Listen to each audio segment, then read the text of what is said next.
Bismillahirrahmanirrahim. Assalamualaikum warahmatullahi wabarakatuh. Selamat datang kembali di channel Mas Daily. Pada video kali ini kita akan membahas tentang fenomenologi ya. Ini adalah suatu metodologi di dalam kajian filsafat yang memang harus kita bahas karena merupakan salah satu metodologi yang sangat populer di dalam kajian filsafat. Oke, kita awali dari makna fenomenologi. Secara etimologis, makna dari fenomenologi ini terdiri atas kata fenomenon dan juga logos. Fenomenon artinya adalah sesuatu yang tampak, sedangkan logos artinya adalah ilmu. Maka secara terminologis, fenomenologi ini merupakan disiplin dan metode penyelidikan yang luas di dalam kajian filsafat, yang didasarkan pada premis bahwa realitas itu terdiri atas objek dan peristiwa, atau yang kemudian kita kenal dengan istilah fenomena, seperti yang dirasakan atau dipahami oleh kesadaran manusia. Ini secara istilah ya, jadi makna fenomenologi ini lebih kepada suatu disiplin keilmuan atau juga metode penyelidikan ya, yang memang berdasarkan pada prinsip bahwa realitas itu gabungan antara objek dan peristiwa ya, yang kemudian dipahami atau dirasakan oleh kesadaran manusia itu. Nah, maka fenomenologi ini merupakan studi tentang pengalaman ya. Ini titik tekannya terletak pada studi tentang pengalaman dan bagaimana cara kita mengalami suatu pengalaman tersebut. Ya, jadi yang dipelajari itu adalah struktur pengalaman sadar ya, atau kesadaran yang dialami dari sudut pandang subjektif atau orang pertama, yaitu kita ya, bersama dengan intensionalitas. Intensionalitas ini adalah cara bagaimana suatu pengalaman itu diarahkan ke objek tertentu di dunia atau yang kita indrakan, yang kita rasakan. Nah, jadi pengalaman di sini secara fenomenologis sendiri ya, ini bukan hanya berisi tentang pengalaman yang dipersepsikan secara sensorik oleh panca indera kita, tetapi juga meliputi imajinasi, pikiran, emosi, keinginan, kemauan, dan juga tindakan-tindakan kita. Maka pengalaman ini maknanya sangat luas ya, ini mencakup semua yang kita jalani atau kita lakukan. Jadi kalau pada aliran filsafat empirisme yang lalu, pengalaman itu kan terbatas pada persepsi sensorik. Artinya bagaimana indera kita menangkap atau memaknai objek-objek yang ada di sekitar kita. Tetapi kalau pengalaman dalam kajian fenomenologis ini lebih luas lagi ya, karena bukan hanya persepsi sensorik panca indera, tetapi juga melibatkan imajinasi, pikiran, dan seterusnya yang tadi sudah saya jelaskan itu. Oke, berikutnya. Jadi sebenarnya fenomenologi ini terinspirasi dari banyak pemikiran para tokoh atau para filosof sebelumnya. Ya, pertama dari Plato misalkan, ini diambil ide-ide realismenya dan konsep dunia ide. Dari René Descartes diambil metodologi skeptisnya dengan metode dialektikanya itu. Dari David Hume, John Locke, George Berkeley, dan John Stuart Mill, ini diambil logika pengamatan dan juga bukti-bukti konkret yang mereka canangkan di dalam pengkajian suatu keilmuan dan kebenaran ya, penemuan. Kemudian Immanuel Kant ini diambil ide-ide kritisnya atau idealisme yang sudah dikembangkan, yang kemarin sudah kita bahas juga tentunya. Ini beberapa pemikiran para filsuf sebelumnya yang kemudian menjadi inspirasi kemunculan metode fenomenologi ini.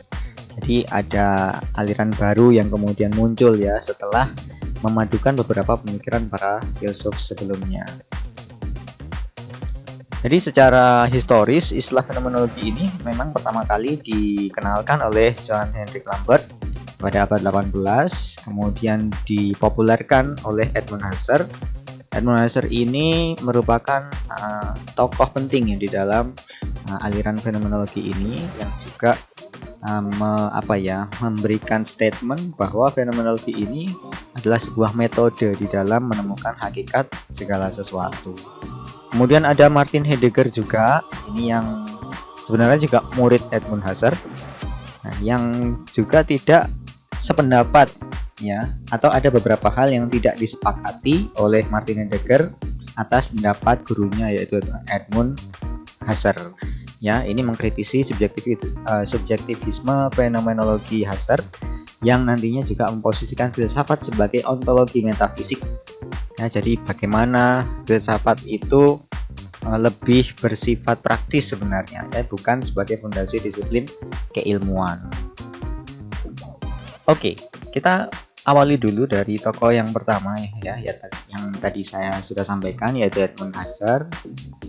Fenomenologi Husserl ini terfokus pada hubungan sistematis dan studi tentang struktur kesadaran. Ini yang harus kita perhatikan ya.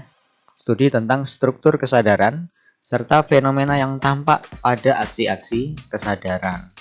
Ya, ini fokusnya di situ. Maka bukan di objeknya tetapi kepada subjeknya. Fenomena itu adalah realitas itu sendiri yang tampak. Tidak ada selubung, tirai atau sekat di antara realitas dan subjek. Maka realitas itu ya sudah sebagaimana fenomena yang nampak pada kesadaran manusia itu sendiri, begitu. Singkatnya seperti itu. Nah, sedangkan kesadaran itu bersifat intensional, terarah ya pada realitas yang menampakkan diri. Maka sekali lagi, yang menjadi ukuran suatu realita itu bukan kepada objek ya secara indrawi saja, tetapi bagaimana cara objek itu menampakkan diri pada kesadaran manusianya. Ya. Maka tadi kesadaran itu bersifat intensional, ya, terarah pada realitas yang menampakkan diri. Oke. Itu singkatnya ide dari Edmund Husserl. Kemudian Husserl juga punya skema atau bagaimana cara kita untuk mereduksi suatu fenomena yang kemudian dikenal dengan istilah reduksi fenomenologis. Konsep reduksi fenomenologis Husserl ini dimulai dari suatu fenomena yang tadi sudah saya sebutkan di awal ya. Fenomena itu bisa berupa kejadian, peristiwa, atau juga objek atau benda-benda yang kita bisa indrakan dalam kehidupan sehari-hari. Jadi suatu fenomena itu kemudian kita kenali menggunakan panca indera, sensory experience atau penginderaan itu. Nah, setelah kita menggunakan panca indera itu, kemudian ada proses reduksi namanya. Reduksi ini merupakan upaya untuk mengurangi subjektivitas sehingga objek bisa menampakkan diri sebagaimana konsep yang ditawarkan oleh Edmund Husserl tadi. Ya, bahwa objek itu membawa realita, kan begitu. Lalu setelah reduksi ini kemudian ada interpretasi kesadaran. Nah, ini yang menjadi penting. Maka yang memaknai bukan pikiran manusia tetapi kesadaran. Ini dua hal yang berbeda ya. Kalau pikiran murni menggunakan logika, sedangkan kesadaran ini lengkap dengan sifat-sifat yang dibawa oleh objek atau fenomena tersebut. Barulah kemudian kita menemukan suatu realitas atau hakikat dari sebuah fenomena yang kita alami atau kita indrakan itu tadi. Ya, sebagai informasi, reduksi fenomenologis itu merupakan sikap netral dalam mengamati sebuah fenomena. Artinya, objek ini harus bisa menampakkan dirinya sendiri tanpa subjektivitas dari si pengamat itu. Ya, maksudnya apa sih? Supaya fenomena itulah yang akan menjelaskan hakikat dirinya sendiri tanpa terpengaruh premis-premis atau teori-teori yang telah ada sebelumnya. Jadi, misalkan kita tahu bahwa api itu panas begitu ya. Kita kan tidak perlu memegangnya untuk membuktikan bahwa api itu panas. Ya kan begitu. Karena kita sudah tahu sebelumnya. Nah, ini dalam konsep reduksi fenomenologis tidak seperti itu. Artinya biar api itu sendiri yang menjelaskan bahwa oh dia ini sebenarnya panas. Nah, maka kita perlu melakukan tadi reduksi ya. Sebelumnya harus ada penginderaan, kemudian reduksi, baru diinterpretasikan dengan kesadaran. Oke. Maka pertanyaan yang perlu teman-teman jawab adalah, coba silakan berikan contoh konkret terkait dengan reduksi fenomenologis Husserl ini. Mulai dari fenomena, silakan sebutkan fenomenanya apa, kemudian dilanjutkan sampai pada step-step ini yang menunjukkan bahwa realitas itulah yang dibawa oleh fenomena tadi. Oke ya, silakan berikan contoh konkretnya plus argumentasinya. Nah, kemudian ada 6 kunci memahami fenomenologi Husserl.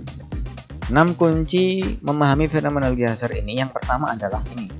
Objek ini dapat dipahami melalui proses tertentu, ya, tidak selalu berjalan linier, ya. Ini yang perlu kita garis bawahi. Yang kedua, fenomenologi ini mempelajari apa yang tampak oleh kesadaran manusia, dan itu adalah realitas, ya. Jadi yang tampak oleh kesadaran manusia itulah yang kita sebut dengan realitas, bukan sesuatu yang tampak pada panca indera saja, ya, yang tampak pada kesadaran manusia. Kemudian objek ditampakkan melalui proses konstitusi oleh kesadaran, ya, sekali lagi ini menjadi penting kesadaran itu. Kemudian hakikat objek dapat diperoleh secara mendalam jika melibatkan aspek proses terbentuknya objek tersebut, ya. Jadi komponen-komponen atau elemen-elemen penyusun dari suatu fenomena ini selayaknya kita pelajari dulu supaya kita memahami bagaimana realita dari fenomena tersebut. Fenomena hujan misalnya, kita pelajari bagaimana terbentuknya hujan, dari apa sih, terus bagaimana prosesnya. Ada beberapa tahapan yang menjadikan fenomena hujan itu kemudian terjadi, kan begitu. Semakin detail kita melibatkan aspek proses terbentuknya, maka semakin mudah kita pahami bagaimana fenomena ini membawa suatu realitas. Kemudian sikap fenomenologi ini sangat berhati-hati terhadap profil-profil penampakan, ya. Dan dunia atau realitas itu selalu terkait dengan kesadaran. Maka kesadaran itu selalu intensional atau terarah kepada sesuatu. Inilah 6 kunci memahami fenomenologi Edmund Husserl. Nampak sekali bahwa dari ke-6 kunci ini terdapat campur tangan kesadaran manusia yang sangat dominan, ya. Artinya subjektivitas fenomenologi ala Edmund Husserl ini memang sangat kental.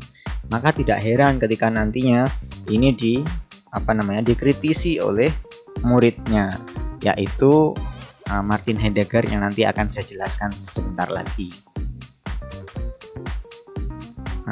Oke, ini dia Martin Heidegger. Menurutnya filsafat itu bukan satu-satunya sumber kebenaran, ya. Filsafat itu hanya satu alternatif dari sekian banyak cara untuk memahami dunia, memahami fenomena yang kita temui, yang kita inderakan, yang kita rasakan dalam kehidupan sehari-hari. Itu hanya salah satu cara, ya, filsafat ini. Jadi dia bukan satu-satunya sumber kebenaran. Filsafat lebih berperan sebagai ontologi metafisik menurut Martin Heidegger ini, yaitu maksudnya adalah sebagai alat pengungkap hakikat dari sebuah realitas, ya. Itu titik tekannya di sana. Maka ini dia pro dan kontra antara ide Martin Heidegger dan juga Edmund Husserl. Sisi pro-nya, ya, yang disepakati, Heidegger sepakat dengan Husserl ketika ia menyatakan bahwa being, realitas dari benda-benda itu terletak di dalam pengertian manusia. Di sini sepakat Heidegger, ya. Tetapi yang tidak disepakati adalah ini, kecenderungan Husserl memusatkan seluruh analisisnya pada manusia sebagai subjek. Ini yang membuat Heidegger tidak sepakat, ya, karena manusia itu kan standar pemikirannya juga berbeda. Itu yang pertama. Yang kedua, logika manusia pun juga beragam, ya. Dan itu sangat dipengaruhi oleh bagaimana pengalaman hidupnya, bagaimana perasaannya saat itu, ya. Dan ini memang di dalam kajian filosofis subjektivitas sebenarnya tidak bisa dipisahkan, tetapi ini terlalu dominan gitu menurut Heidegger. Kemudian fenomenologi Husserl ini berpotensi jatuh pada subjektivisme karena semuanya ditekankan pada bagaimana kesadaran manusia ini menginterpretasikan objek yang dilihat. Lalu fenomenologi Husserl ini masih terjebak pada filsafat tradisional, yaitu bahwa kesadaran adalah sesuatu yang bisa diselidiki dengan cara menciptakan refleksi. Maksud dari Heidegger ini, mestinya fenomenologi itu bisa ditarik secara lebih konkret dalam ranah yang lebih praktis dan bisa diukur seperti itu. Nah, maka dari dua tokoh tadi kita bisa katakan bahwa karakteristik fenomenologi ini, ya, yang pertama adalah fenomena itu merupakan realitas, ya, fenomena adalah realitas. Yang kedua, kebenaran ini bersifat intersubjektif, bukan objektif. Yang ketiga, mengakui hal-hal fisik juga hal-hal metafisik.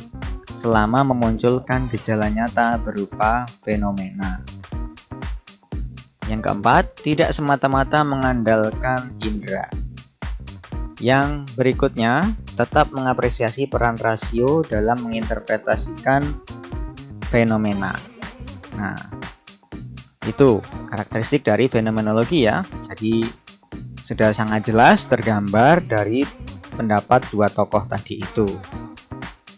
Kemudian kelebihan dari fenomenologi ini, yang pertama mampu mengungkap latar belakang fenomena yang ada, ya, karena melibatkan kesadaran manusia.